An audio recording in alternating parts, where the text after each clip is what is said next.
In today's video, I'm going to teach you how to delete Google Drive folder. We'll keep this simple, clear, and quick using a web browser on your computer. By the end, you'll know exactly how to remove a folder from your Google Drive and what happens after you do. Start by heading to drive.google.com in your browser. Once your drive is open, locate the folder you want to delete. Take a moment to be sure you've picked the right one, especially if it contains subfolders or shared files, because even though you can send it to the trash first, it's best to avoid accidental cleanups. One fast way to delete is by using the right-click menu. Hover over the folder, right-click, and choose Move to Trash. That's it.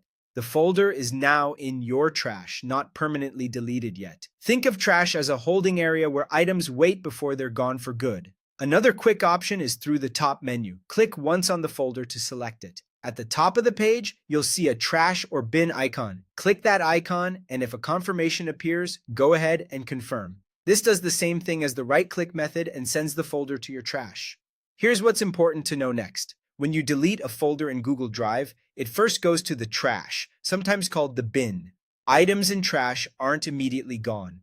They stay there for 30 days and then are permanently deleted automatically. If you change your mind within that window, the folder is still in trash. If you're confident you never want it back and you want to free up space or tidy things immediately, you can manually delete it forever. To do that, go to Trash, choose Empty Trash, and then confirm Delete Forever. Be aware that Delete Forever is permanent and can't be undone. Ownership matters too. If you didn't create the folder, you may only be able to remove it from your drive, not fully delete it for everyone. In that case, removing it simply clears it from your view while the owner and other collaborators keep access. That's the whole process. Use right-click for a quick Move to Trash, or select the folder and click the trash icon at the top. Remember that trash holds items for 30 days, and you can choose to delete forever from trash when you're ready. Keep these points in mind, and you'll stay organized and in control of your files in Google Drive.